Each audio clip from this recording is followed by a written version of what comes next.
was once said that skateboarding has always been about personal discovery, pushing oneself to the limit.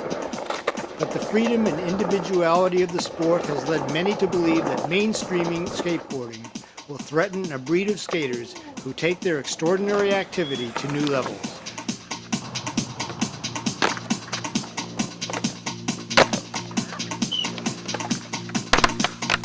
It takes a lot of coordination and effort. It's once you learn an ollie, which is the basic trick, everything after that sort of comes with time. You watch kids skate, you watch videos, you look at their foot positioning, the motion they do it in, and you mimic it basically. And once you get it down, you get it down. After you learn your ollie, it's all really about fun. I mean, everything just sort of comes to you as time progresses, your skill level moves up.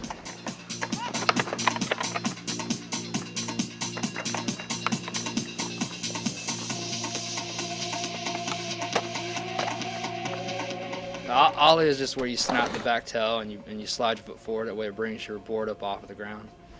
It's just the basis of getting your deck from the ground into the air. And once it's in the air, you can do any kind of trick you can think of pretty much.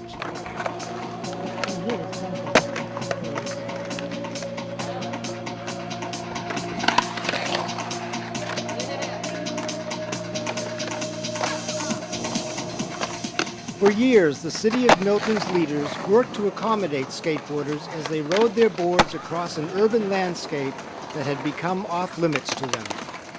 An antagonistic atmosphere developed as they honed their skills on public and private property, seeking challenging venues for their sport.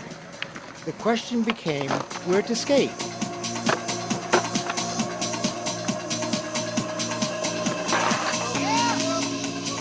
Pat Lunsford is the city councilman who originally wanted to have a skate park 10 years. Since then, I guess a lot of petitioning, a lot of fundraising. Some of the kids around here have taken it upon themselves to buy t-shirts and raise the money for the skate park. It accumulated about $10,000. One child individual did here at Paxton. The skate park itself ran about $269,000. They had to take some funds from Milton to understand what the park put in. It's been well worth the time, well worth the effort.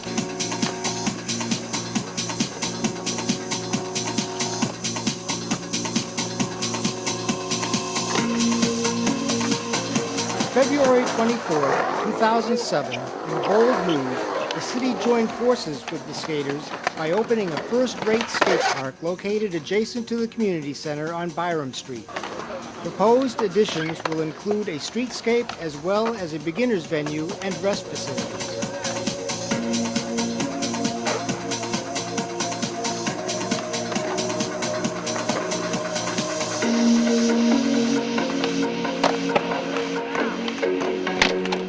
The Milton Skate Park was dedicated to Stephen Morgan. Stephen Morgan's a young skater that died around here, passed away tragically.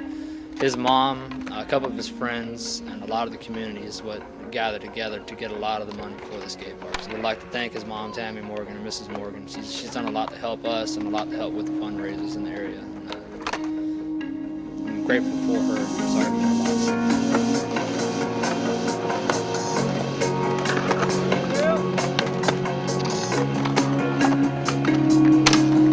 Skateboarding got its start in California during the 1950s and peaked in popularity around 1963. By 1965, the fad had faded and rekindled during the 70s. The second downturn arrived, but then in the mid-1980s, the sport as we know it today developed. Names like Steve Caballero, Tony Hawk, and Stacy Peralta became famous.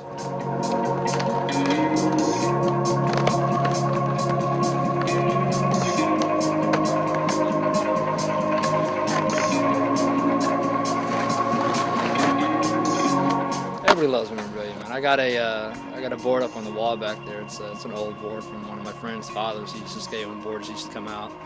We had a kid in Milton who had an antique board. It's sort of like a 2x4 with quads on it that he skated. Any old school deck from the Pal Peralta days is a collector's item. Caballero's decks, basic colors, decks.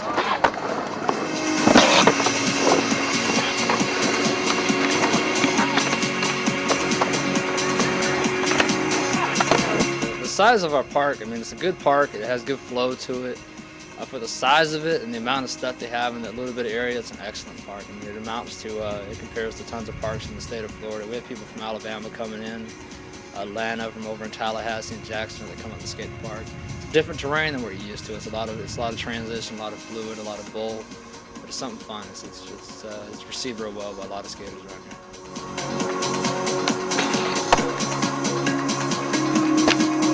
We've had a couple skaters that have moved out of Milton and gone up to places like Atlanta who now ride for professional companies. There's one or two skaters that still live in Milton and Pace area that have a couple sponsors from professional companies. Since the park is open, the talent level that's progressed in Milton is going up. We're going to put Milton on the map soon with skating.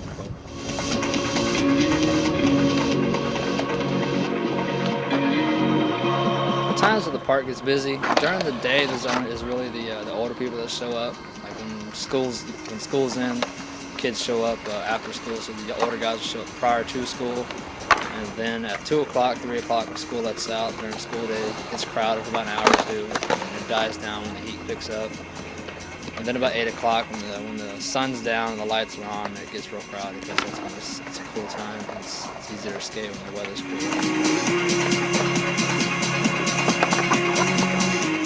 Injury-wise, there's no more injuries at the skate park than there is normally skating anywhere.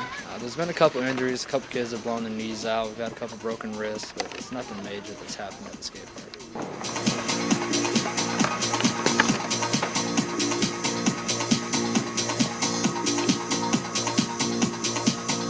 Brad Merrill, with his wife Shelley, are the owners of Beyond Board Skate Shop in Milton, Florida.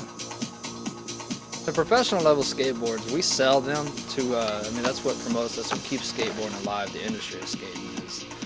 These skaters, they work and they work and they work and they skate and they practice, and when they got all the tricks down, they promote themselves to these companies. These companies use their names because kids will follow whoever's better than them. Skateboarding is evolving and no one is sure of the direction it will take. New tricks and maneuvers are being developed, and skaters themselves are unique as a sport.